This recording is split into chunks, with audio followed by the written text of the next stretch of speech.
The Stonewall Inn Riots. The Stonewall Riots broke barriers by showing the public that even in the face of adversity, that you should stand up for the freedom to love whoever you want to love and be whoever you believe you are.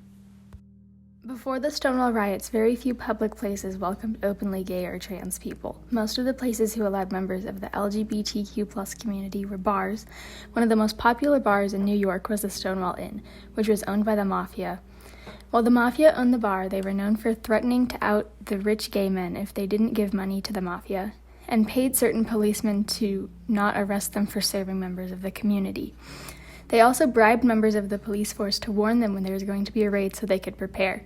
Stonewall attracted people because it was a place for them to gather with friends and dance with people of the same gender, not because it was a nice place. The drinks were overpriced even though they were watered down to save money on alcohol. There was no running water, and the windows were boarded up to prevent people from seeing inside and reporting them to the police.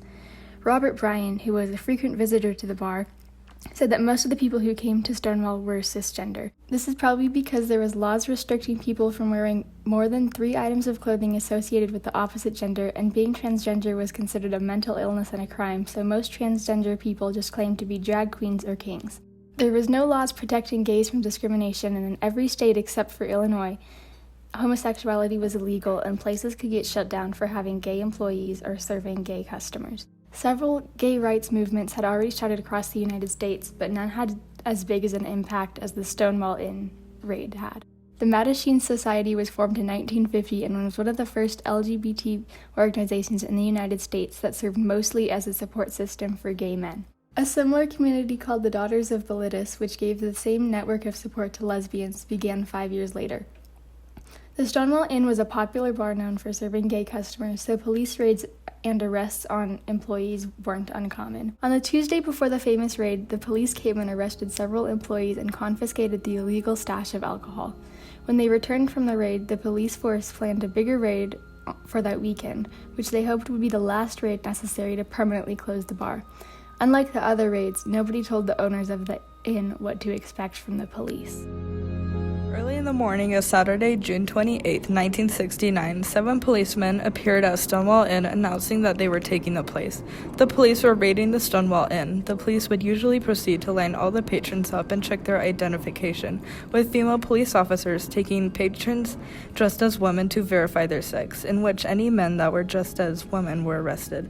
But the patrons began to resist against the officers, so the police made the decision to take everyone that was inside to the police station.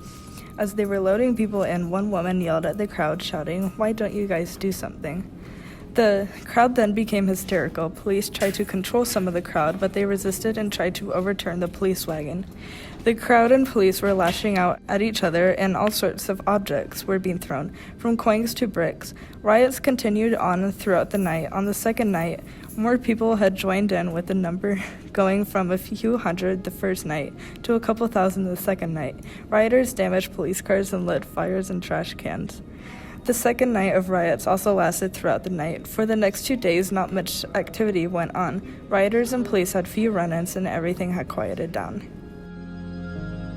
After the riots, there was still Mattachine, New York leads Gay Power March from Washington Square Park to Stonewall, which included hundreds of bystanders and followers.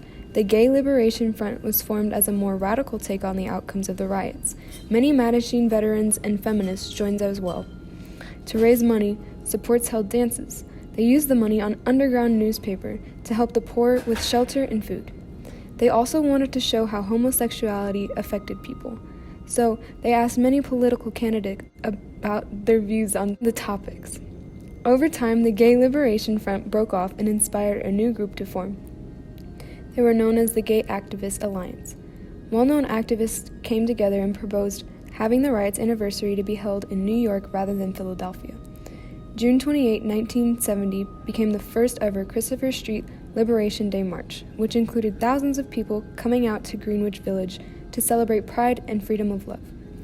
Now this day is celebrated anywhere from New York to other cities and countries around the world.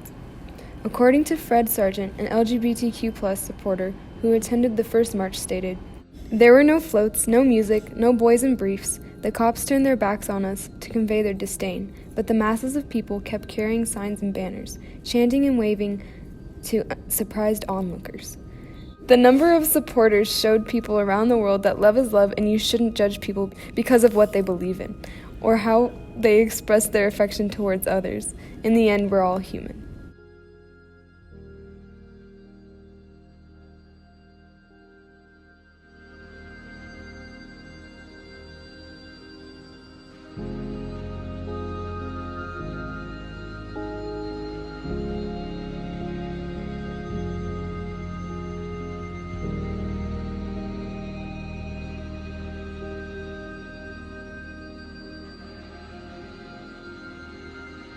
Thank you.